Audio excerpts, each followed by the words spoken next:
It's been a while. We feel it's felt more than a week at least, but Fabrizio Romano joins us on this Monday, back for Mondays with Fab, as we discuss a lot, specifically from the manager perspective. Steve Bruce, we discuss Ole Gunnar Solskjaer, and we have a Clásico corner as Barcelona and Real Madrid get ready for this weekend. What's at stake also behind the scenes? Qué Golazo with Fabrizio Romano begins right now.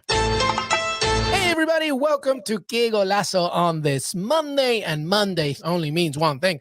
Fabrizio Romano returns. By the way, thank you for tuning in. Leave us a comment, like the video, and subscribe to the channel, and hit the notification bell while you're at it. And if you're listening on Apple Podcasts, do us a favor and leave a Qué Golazo rating and a review. And it only takes a few seconds, and it helps us to grow the show and make more free episodes just like this one. All right, on with the show. Fabrizio Romano, I have missed you, my friend. How are you? Me too, my friend. I'm fine. Really happy to see you again. Really happy for this Champions League week coming. And let me say, congrats on your interview with Joao Felix. I loved it with Atletico Madrid star. So let me say again to our friends on Qué Golazo, on CBS Sports, to read this interview, to see this interview on our YouTube channel, because I loved it. Oh, thank you so much, Fabrizio. And, you know, he quoted me, everybody. When Fabrizio Romano quotes you, that means you've made it big time. So it was great. I'm officially retiring. I'm dropping the mic. But Fabrizio, I really appreciate that. And, of course, we appreciate you being part of our family. So let's get cracking. A lot to discuss on this Monday, Fab. Let's begin with managers, actually, because managers is really the talking point here, specifically in the Premier League. We obviously know about Newcastle United and the recent takeover. A lot of energy at St. James's Park on Sunday, but they were brought back to reality as they lose to Tottenham 3-2, still without a win. Fabrizio Romano, one of three, bottom 19th in the Premier League. And, you know, even before the takeover, the discontent with Steve Bruce has been there. So what is the latest here on Steve Bruce? How long does he have? Because really, the clock is ticking. What do you have? Yes, they want to change. They are starting, of course, as we know, a new project, a new ambitious and long-term project. So this is why they want to change, and they want to start with the manager.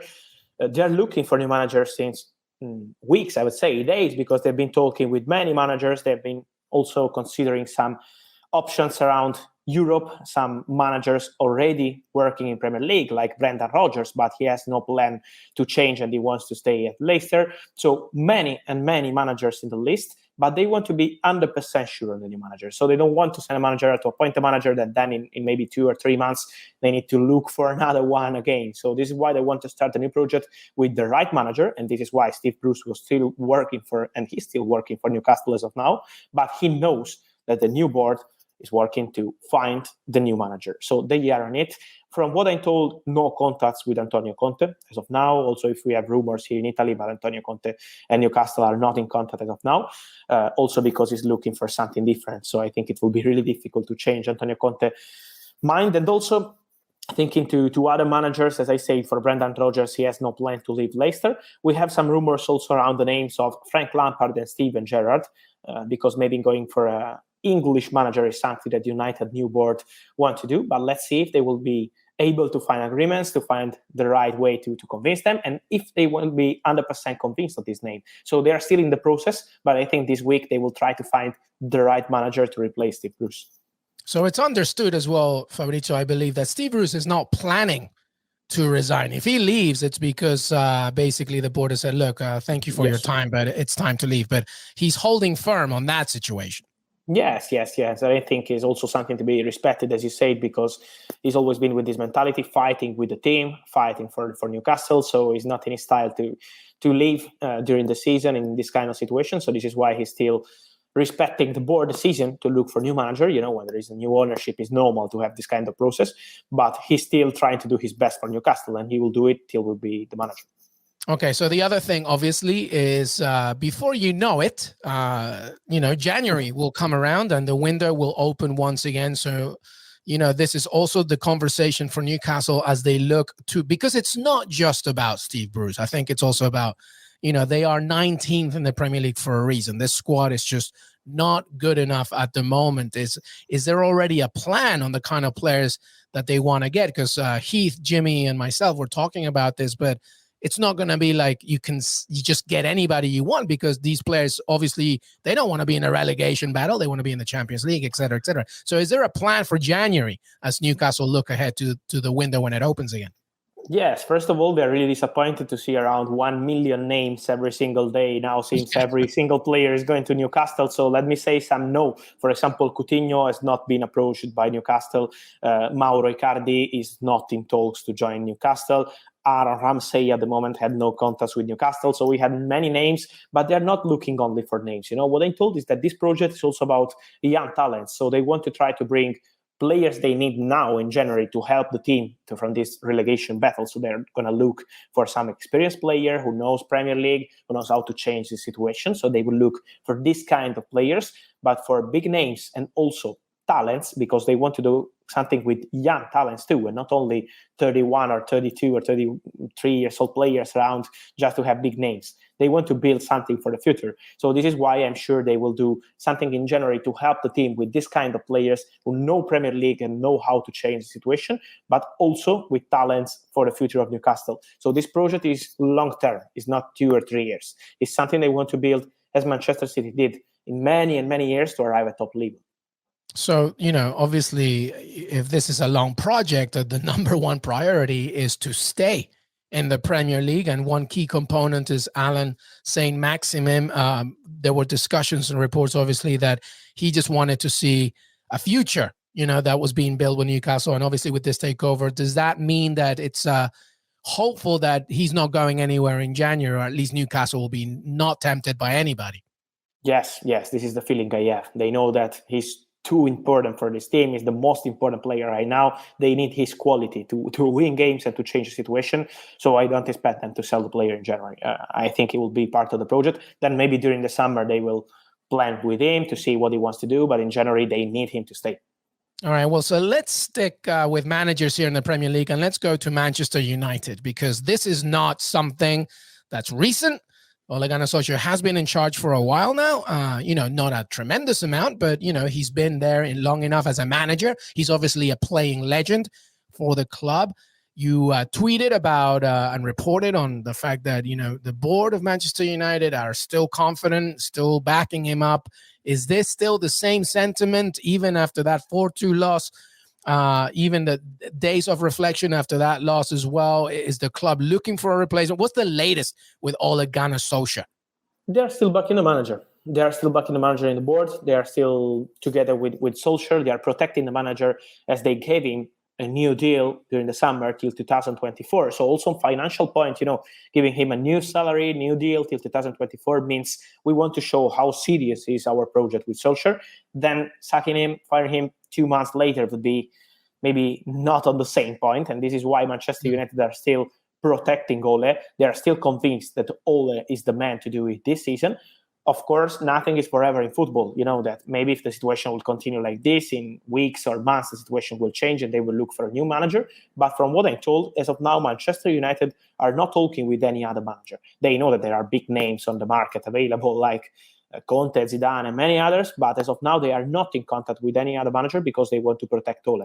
Of course, Champions League clash with Atalanta, and also the next Premier League top games they have with Liverpool and many others will be key to see how the team will react. And they also want to give responsibility to the players. It's not only about Ole. They want also the players to be responsible for what is happening with Man United. And this is why they are protecting Ole.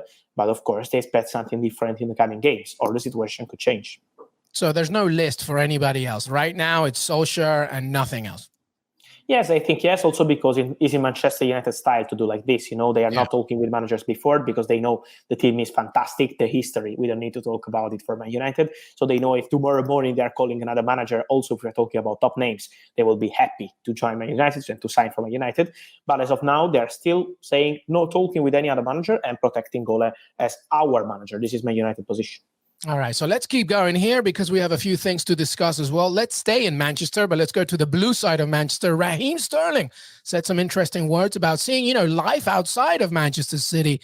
And I'm wondering, Fabrizio, if this is now turning more into a reality, if it was just a soundbite. Is there any latest on Raheem Sterling and his future with Manchester City?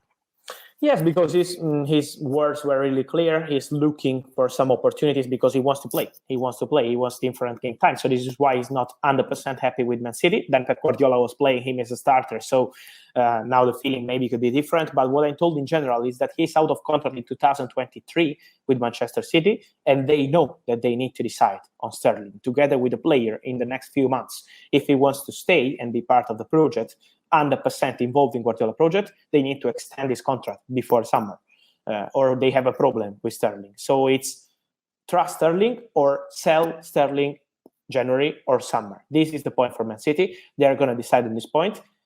Look at opportunities for Sterling in other countries, because what he said is, I'm also open to move abroad and to try something new.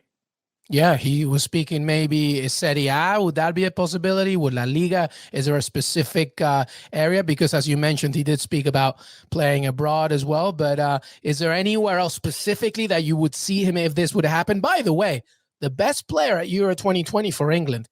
They should have cashed in a lot earlier. But is there anybody, when we're thinking about playing abroad, do you see him going one way or another?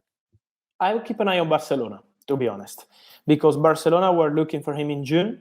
They wanted him before they knew about the financial terrible situation, so they were not able to do it with Man City. But he was in the list at Barcelona for the board, for President Juan Laporta preceding him. Then, as I said, it was impossible during the summer. But who knows, maybe in January or next summer, he's still an option, I'm told. So they're still thinking of him.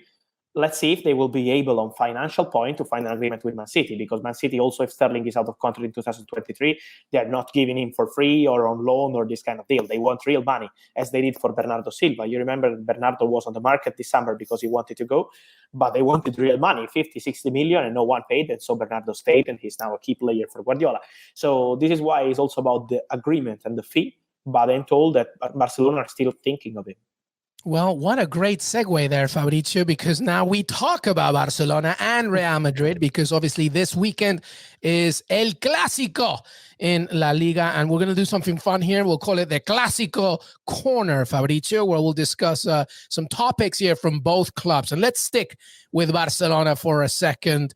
Obviously, well, let's begin, first of all, actually, with Pedri, because obviously they know how, speaking of good players this summer and how they've elevated. Pedri's a very important player. His renewal of how important was it to renew this contract and that massive buyout clause? Yes, was key. Was also the topic of my Here We Go column today on our website on CBS, because I think behind this renewal, okay, it's important for Pedri, but it's also important for Barcelona, from what I'm told, to show the project.